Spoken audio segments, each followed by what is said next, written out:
Welcome to Profit and Prosper, a podcast that will empower you to become financially independent as an entrepreneur. I'm your host, Sarah Young, an entrepreneur, wealth coach, and mentor to driven, ambitious female business owners who are ready to take action towards having a richer and more impactful life. I'm here to push you to think bigger about what's possible for your business and life, and I believe that your business is the best way to have more time and financial freedom. Just 10 years ago, I was $55,000 in debt and leaving a traumatic marriage as a 20-something. Fast forward to today, I now run a 7-figure agency with a team of 10 and growing and have built over $1 million in net worth while balancing taking care of my health and prioritizing being a wife and mom. In this podcast, I will teach you how to scale your business, take home a 6-figure paycheck, and save and invest for your financial future without having to sacrifice your life today. What's up, y'all? Welcome back to the podcast. We are going to continue our conversation about team with part 2 of this little 3-part series I'm doing. Today, we're going to talk about how to find the right fit person. Last week, we talked about how to identify the right role, and I think that is a prerequisite for finding the right person for that role. So if you have not listened to the last episode, episode 90, definitely go check that episode out before you dive into this episode. And also, if you're listening today in the US, then I will say happy Thanksgiving. I do want to say before we dive into this episode, I, number one, am really so grateful and want to say thank you to all of the listeners who tune in and share the podcast with your friends, with your business besties, the people who support me, whether I know you do actually support me or whether I'm not aware, whether we've talked before or we haven't. I'm just grateful. It's been really fun to have this podcast and have it run for such a long time. And I'm excited. We're on episode 91. I'm excited to do another 91 episodes and see where we'll be. So thanks to you. And my question for you, whether you're listening to this on Thanksgiving or not, is what is one thing specifically around your business that you are really grateful for that you have now? Something that you always dreamed of having and you actually have it now. I bet you can find at least one thing that you always dreamed of having and now you actually have it. Just take a minute and be grateful for that. In addition to all the other good things in your life, I think it's important to have some gratitude around your business. Even if it's not where you want it to be, even if you want to keep growing, I think we have to be really grateful for the present moment and also excited about all the things coming in the future. So if you are on my email list, then you know we already put all of the Black Friday promos live for this week. Y'all, I don't actually know why I'm so excited to have Black Friday stuff to do, but I just feel like it's really fun. It's like a fun and different way to do like marketing and sales that I get to learn. And I don't know, we'll see if I do it successfully or not, but it's just been really fun to do. So we have some really great Black Friday deals, and I really tried to make these deals that I would never repeat ever again outside of Black Friday, because that's the fun part of Black Friday is finding really good deals. So you can go to sarahhyoung.com/Black Friday, and you will find our page where we have all of the deals listed, and hopefully some of the things are still available. We have a 60% off coupon off of my entire course library. So I've got masterclass replays in there. I've also got my Offers Priced Right course, which goes through how to create and price offers that will make your business highly profitable. And it's honestly the first step towards scaling your business. I also have $2,000 off of Scaling Made Simple, which is my high touch group program for scaling your business to 20 to 50K months or more. There's only a handful of spots that I'm going to have available for those. So go and grab one of those if you want to get this at a price that is so much lower than you're going to find in the entire year. I also have deals for money off of private mentorship with me. I only have 2, maybe 3 spots, depending on whether people book 3 or 6 month packages. I've only got a couple of those open. Private mentorship with me is for established women business owners who want to continue scaling their businesses to multi six, seven figures, and who also simultaneously are really serious about what it means to build wealth while not having to work more hours in your life. So, we're going to work on what it means to be actually financially free from your business without having to sacrifice your life today.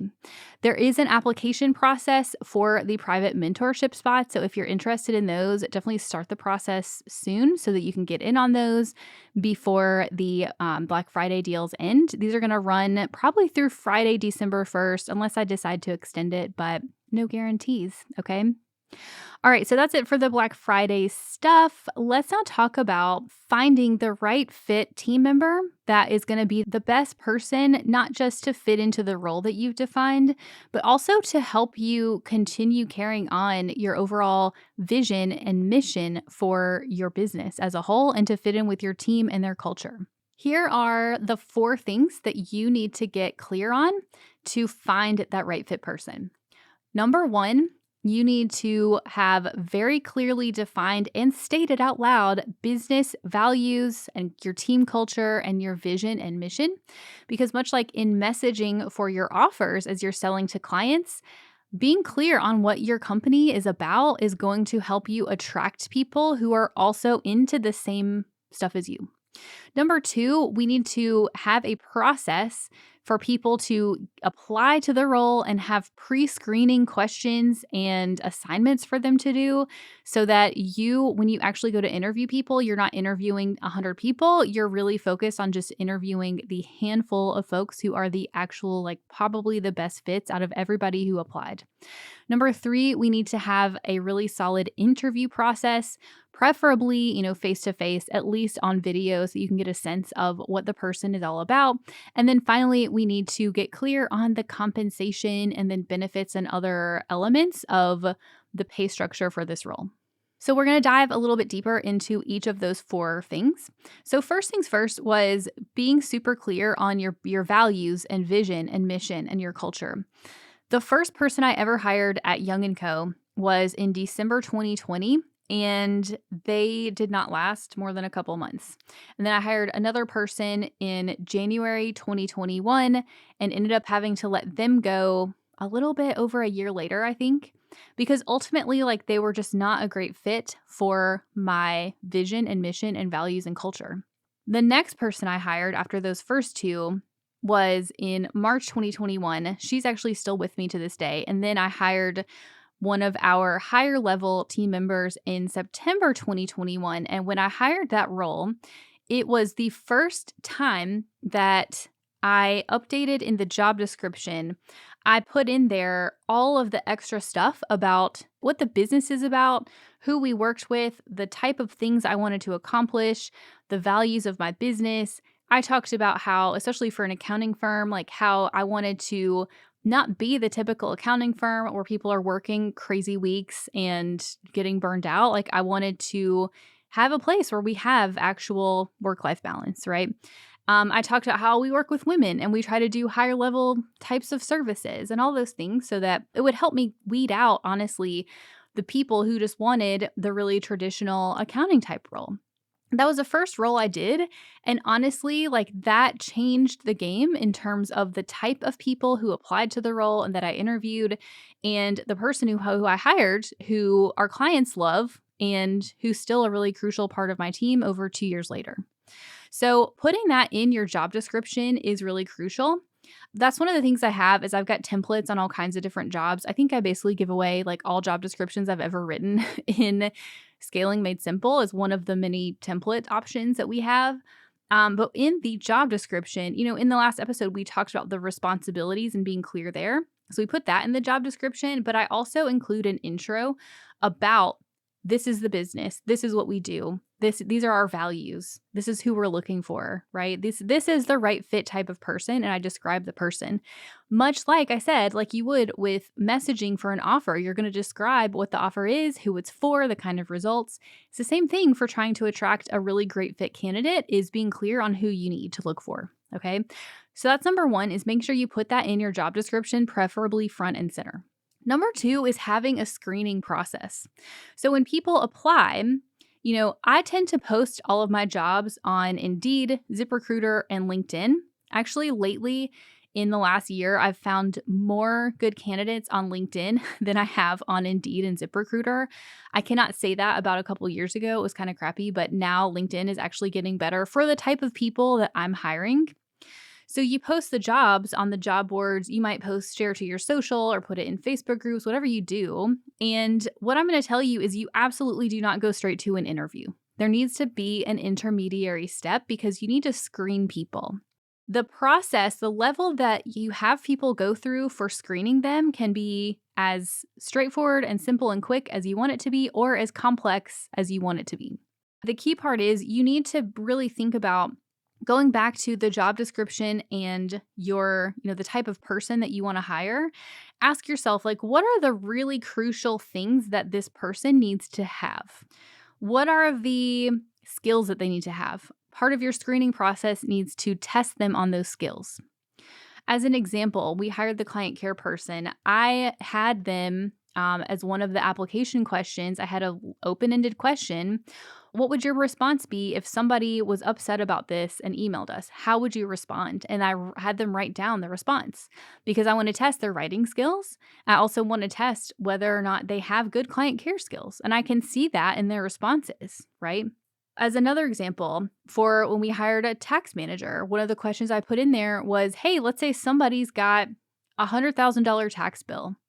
What are some of the considerations you would make to help them reduce their overall tax bill? So I asked that open-ended question to see what are their tax planning approaches? How do they approach different things, right? In the screening questions, I also will sometimes, especially for the more administrative type roles where part of the job is to follow a set of instructions, right? I will put instructions in the application or in the job description and see if people follow it. So again, for the client care person, I put in the job description, I said, here's the application instructions. I need you to fill out this application form, send us an email at this email address with this subject line. I put several things in there because I only wanted to see people who could follow those instructions to a T. And the interesting part is I had all kinds of messages of people like, I don't see the link to apply. Even though I put the link in the job description, they were like, I don't see the link. And I didn't give it to them because if you don't have the skill set to be able to find the link on your own, then you're not the right fit for this role. So that's what I mean when I say screening questions. There are all kinds of different little tests and things you can have people do. You can also choose, to do a lighter application and then have people only select a few people to go through and do a more rigorous type of test. I've seen designers who will give people a design project to do to test what their skill level is, what their style is. You could maybe, instead of having everybody do that, maybe you just have a few people do that. It's really up to you. But I am not afraid to have people who are applying jump through hoops, because if they're not interested in jumping through hoops, then they're not the right fit for my business. I only want to have people come onto my team who really, really, truly want to be part of my team, because I'm not interested in short-term hires. I'm interested in long-term support. That's number 2, screening. Number 3, the interview. By the time you get to an interview, you probably already have asked in your application, at least hopefully, a lot of the really basic getting to know you type of questions, which means that on the interview, you can ask deeper, more thought-provoking questions. I really like to ask situational questions on the interview face-to-face so I can see how people respond. So I will ask them, things like I'll tell them about a specific instance that we had, an issue that we had at our business, and say, tell me what you would do. Or tell me about, have you ever experienced this in your business? When have you done this? The thing for the interview, in my opinion, is that you, the interviewer, should not do the majority of the talking. Although a good interviewee was going to ask questions, which means you start talking to answer the questions, but you shouldn't be talking the majority of the time because you really want to hear that person, right? But really the point of the interview is if they've passed the screening, if they've passed the test, then it's really just about finding, hopefully you're only interviewing a small handful of people who is the absolute best fit for your team. Culturally, personality-wise, you want to make sure you get along because you're probably going to work together a lot. I tend to also have people, if I don't have them interview one of my other team members before me, I have them interview after because I want to have multiple touch points with the team just so that I can make sure that the person fits in with the team, because I've got team members who've been with me for almost 3 years at this point. Like, I want to make sure that I'm not going to, hire somebody that the existing team members are not also happy with. So that's part of my interview process. Now let's talk about number 4, the number 4 thing you need to find the right fit person for your team, which is having appropriate compensation. And this is probably the scariest part for a lot of you. I totally realize that, because you're like, oh my God, how much is this going to cost me? Is this going to be really expensive? Like I said in the last episode, it will cost you more money to not hire the right person, to not hire a team, than it will to hire the right fit person who helps you scale your business. So, compensation. Let's talk about that. There's honestly no way in one podcast episode that I can go through every compensation scenario possible. But at a high level, this is one of my core beliefs. I really, truly believe in paying people fairly. So I am really uninterested in hiring people in other countries who will work for $2 an hour, because to me, whether that's their quote unquote market rate for the area or not, to me, that feels exploitative. Okay. That's just how I feel. I really strongly believe in wherever your people are, they need to be compensated really fairly. And listen, I have found this to be true. I think if you pay people over market, like look at the market, just kind of do a search on different sites, Google like average pay for whatever type of role you're hiring.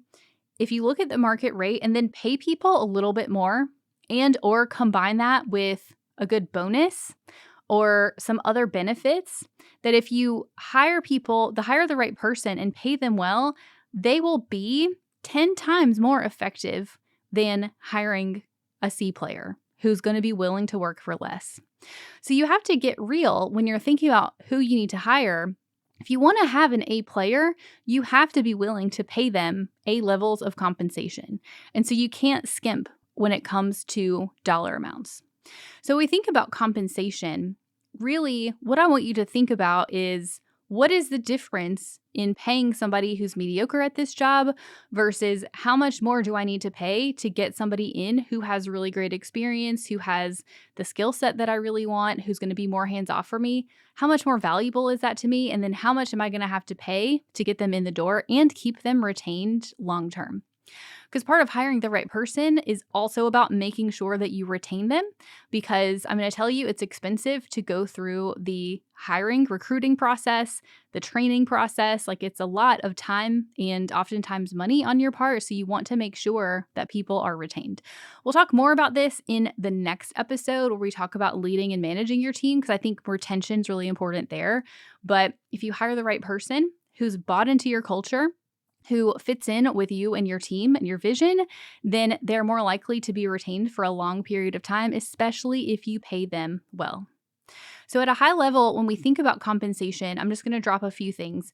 One, I like to think about things in terms of what an annual salary is. So typically, you can take the hourly rate that somebody's paying, double it, and add 3 zeros to the end. That's their annual salary. So as an example, if somebody's getting paid $20 an hour, double it, that's 40. Add 3 zeros to the end, $40,000 is their annual salary. Then you can think about I like to add about 10% for payroll tax. Payroll tax may not actually cost 10%. Depending on the state, it can be, 8 to 9%, but I usually budget 10% for payroll tax if you're hiring an employee, because just to be a little bit conservative, right? And then you can also think about, hey, if I'm going to do a $40,000 salary with a 10% bonus, that's another $4K. 10% of 40, $44K, add payroll tax on top of that, you're at about $48,000, $49,000 all in. Just as a way to think high level about what your budget is. Now, I know this probably begs the question about employees versus contractors, which we've not talked about.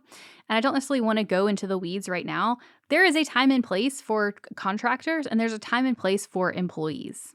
So don't just assume that you can go and hire all contractors and you're going to be fine, because there's tax laws and HR laws that will tell you that you have to be hiring employees instead of contractors in certain places. There's also a time and place to hire a contractor. Like, the right answer is not always an employee.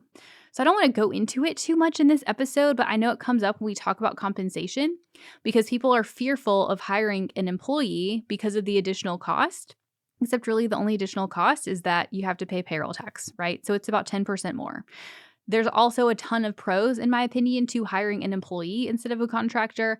I find that employees, especially if you hire the right person, will stay for a lot longer and they'll be more bought into your overall business than somebody who's a contractor working for a bunch of different people. And the other fear I think people have about employees versus contractors is thinking about, keeping them for the long term. They're harder to fire and thinking that you're stuck paying them a certain amount all the time. And part of that is true. I mean, there's definitely HR laws to protect employees. So you generally will want to make sure that you're following all of the right procedures if you ever need to terminate somebody. But it's actually not true. Like, you do not have to pay a salary to employees. Employees can be part-time hourly, just like contractors can. So don't let wanting to hire somebody part-time or wanting to pay somebody hourly, don't let that prevent you from hiring an employee instead of a contractor. So to summarize compensation, you need to look at what the market is paying. You need to pay people fairly. Like, for example, if I'm going to hire a manager, director level person in my professional services business who's got licensure to maintain, who's got 15, 20 years plus of experience, I'm not going to get away with just a salary. I also need to add other benefits like bonus or profit sharing, cell phone reimbursement, CPE, continuing education reimbursement. I need to have time off. I need to offer benefits because I want you to remember when these people come to work with you, you are their job. Like, think about when you went to go work for other people and that was your livelihood. That's their livelihood. They rely on you. They want to feel safe and secure and highly valued as a person, okay? And one of the many ways that we do that with our team is to pay them fairly.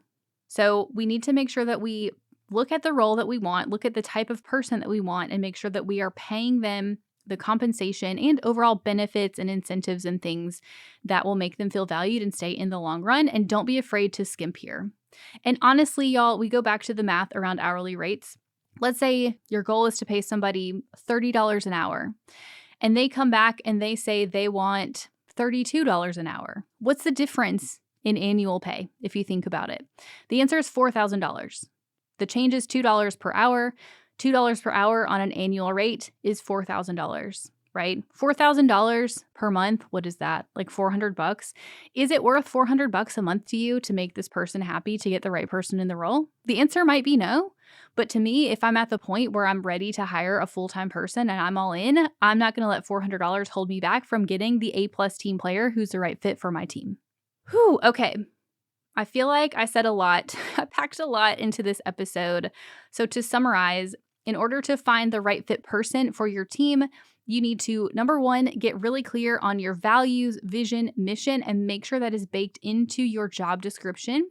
And also baked into number two, your screening process, to where you have people apply. They go through a process where you're testing their skills. You're asking them thought-provoking questions to make sure that they fit in with your culture before you do number three, which is interview them, to have a face-to-face, whether it's virtual or in person, and make sure that they are the right fit and ask them some deeper questions. And obviously also ask them questions, have them ask you questions to make sure that they're clear about what they're getting into as well. And then number four, that we are paying them fairly for the type of role that we want to hire. Remembering that paying people well, paying people a little bit more in a lot of cases will result in getting people who are more bought in, they're more happy, they're going to stay, they're going to do much better work. So that is it for this episode. Don't forget, go to sarahhyoung.com/Black Friday to get all of the Black Friday promos. They will run through at least December 1st, so that should be next Friday if my dates are right. And go do those. Don't forget, we have limited spots in the deals for Scaling Made Simple and private mentorship. So go grab those if you are interested in either of those. If you are listening to these episodes and you're really into the team stuff and you are really ready to start hiring a team, I highly recommend Scaling Made Simple. because in there we are going to walk through, first and foremost, all of the pieces you need to have in place in order to scale your business. And then we're going to walk through, and I will personally coach you on who to hire, how to hire, getting them in that process to make sure that you find the right person. So that is a really great option if you want to hire your first employee, or if you need to add on to your team. That is there. Okay. Go check out Scaling Made Simple.